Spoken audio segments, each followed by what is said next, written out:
जय श्री कृष्ण। प्यारे साथियों, आइए हम सब मिलकर भगवान श्री कृष्ण से प्रार्थना करें। हैं प्रभु, जो भी इस दिव्य वाणी को आज पूरा अंत तक श्रवण करेगा, उसकी सारी मनोकामनाएं अवश्य रूप से पूर्ण करना, उसके सारे दुख दर्द दूर करना। और जो भी भक्त आपकी इस वीडियो को लाइक करें तथा जीवन की सच्चाइयां संदेश चैनल को सब्सक्राइब करें, उसके जीवन में अखंड खुशियां भर देना। तो चलिए मित्रों, देर न करते हुए भगवत गीता की पावन कथा का श्रवण करते हैं। मित्रों, हम श्री कृष्ण कहते हैं कि मनुष्य को अपने मन को बार बार यही समझाना चाहिए कि ईश्वर के अलावा उसका इस दुनिया में और कोई नहीं है। अहंकार उस समय उत्पन्न होता है जब हम यह भूल जाते हैं कि प्रशंसा हमारी नहीं, हमारे गुणों की जा रही है। भगवान श्री कृष्ण ने कहा है कि परिवर्तन ही इस संसार का नियम है। कल जो किसी और का था, आज वो तुम्हारा है और कल किसी और का होगा। कल की चिंता मत करो। जिस ईश्वर ने आज तक तुम्हें संभाला है, वह आगे भी संभाल लेगा। 5 आप वही बन जाते हैं जिसमें आपको विश्वास है कि आप बन सकते हैं। जो कुछ भी तुम्हारे साथ हुआ है अच्छे के लिए ही हुआ है, और जो हो रहा है अच्छे के लिए हो रहा है, एवं जो आगे होगा वो भी अच्छे के लिए ही होगा। श्री कृष्ण कहते हैं कि बुरे कर्म करने नहीं पड़ते हो जाते हैं और अच्छे कर्म होते नहीं करने पड़ते हैं। यदि मनुष्य शिक्षा से पहले संस्कार, व्यापार से पहले व्यवहार तथा भगवान से पहले माता पिता को पहचान ले, तो उसके जीवन में कभी कोई परेशानी ही नहीं होगी। भगवान श्री कृष्ण कहते हैं कि इस संसार में सब कुछ समाप्त होने जैसा कुछ नहीं होता है। सदैव एक नई शुरुआत हमारी प्रतीक्षा कर रही होती है। अगर जीवन में कभी अवसर मिले तो किसी के सारथी बनना, न कि स्वार्थी। धर्म की पहचान कर्म से होती है। कर्म के बिना धर्म की कोई परिभाषा नहीं है। भगवान श्री कृष्ण कहते हैं कि आत्मा सदैव अमर है, इसलिए मरने चिंता कभी मत करो।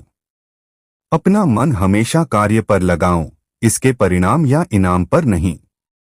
श्री कृष्ण कहते हैं कि मैंने ही इस सृष्टि की रचना की है। मैं ही हूँ जो इसका पालन पोषण करता है, एवं मैं ही इस सृष्टि का विनाश करता हूँ।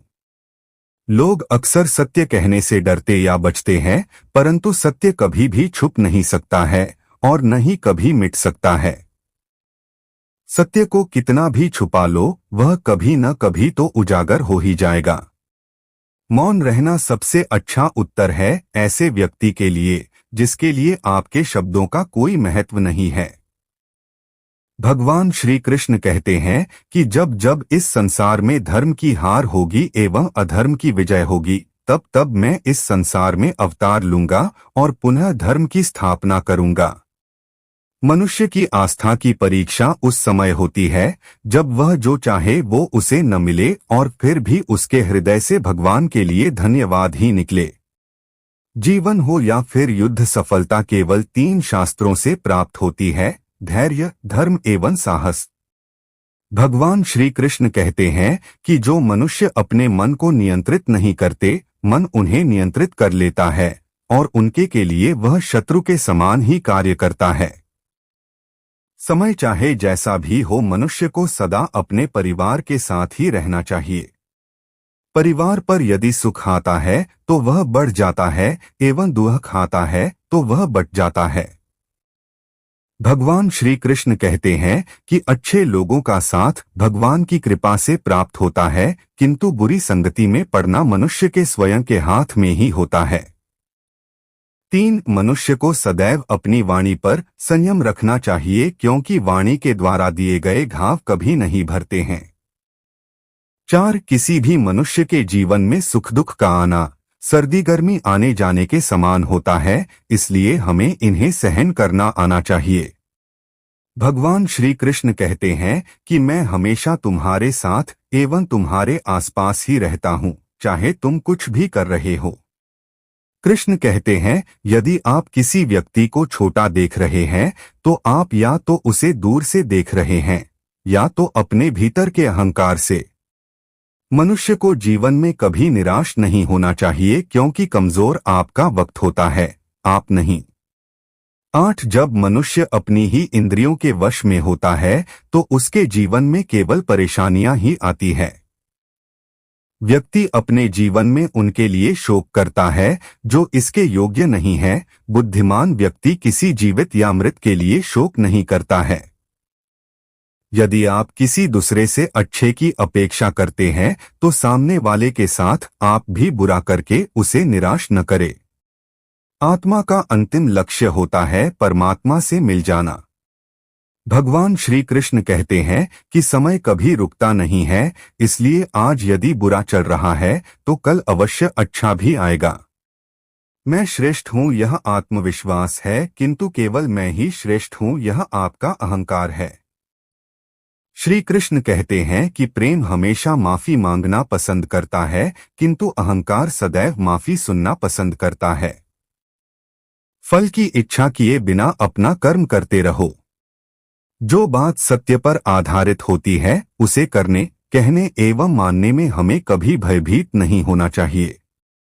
भगवान श्री कृष्ण कहते हैं कि किसी भी मनुष्य का जीवन उसके कर्मों के आधार पर चलता है। जैसे उसके कर्म होते हैं वैसा ही उसका जीवन होता है।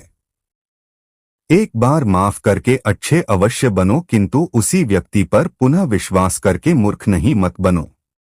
धर्म केवल हमें मार्ग दिखाता है, किंतु मंजिल पर तो हमें कर्म ही पहुंचाता है। जिस व्यक्ति को हारने या जीतने से कोई प्रभाव नहीं पड़ता, ऐसा व्यक्ति दूसरों की जीत में भी खुशियां मनाता है। भगवान श्री कृष्ण कहते हैं कि जो व्यक्ति अपनी संपूर्ण इच्छाओं का त्याग कर देता है, मैं और मेरा की भावना तथा लालसा से मुक्त हो जाता है, उस व्यक्ति को शांति प्राप्त होती है। यदि किसी ने आपको दुखी किया है तो बुरा मत मानना, क्योंकि लोग अक्सर उसी पेड़ पर पत्थर मारते हैं जिस पेड़ पर अधिक मीठे फल होते हैं। जिस मनुष्य ने अपनी जवानी के समय बहुत पाप किए हैं उसे बुढ़ापे में कभी नींद नहीं आती है। मनुष्य के द्वारा जीवन में की गई हर गलती से सीख लेकर उसे पुनः न किया जाए तो उसे भगवान दंड नहीं क्षमादान देते हैं। भगवान श्री कृष्ण कहते हैं कि जिस व्यक्ति के चारों ओर सदैव नकारात्मक लोग रहते हैं उस व्यक्ति का मंजिल से भटकना बिल्कुल तय होता है। आत्मा देह को उसी प्रकार से त्याग देती है जिस प्रकार मनुष्य अपने पुराने वस्त्र उतारकर नए वस्त्र धारण कर लेता है। जो मार्ग आपके लिए भगवान ने खोला है उसे कोई भी बंद नहीं कर सकता है। श्री कृष्ण कहते हैं कि व्यक्ति को उसके कर्म उसी प्रकार ढूंढ लेते हैं जिस प्रकार एक बछड़ा गायों के झुंड से अपनी मां को ढूंढ लेता है। क्रोध मनुष्य का सबसे बड़ा दुश्मन है। यह मनुष्य के सोचने व समझने की शक्ति को नष्ट कर देता है। परिणामस्वरूप उस व्यक्ति के पतन में ज्यादा समय नहीं लगता है। भगवान कहते हैं कि परिवर्तन ही इस संपूर्ण संसार में स्थायी है, इसलिए मनुष्य को कभी भी परिवर्तन से घबराना नहीं चाहिए।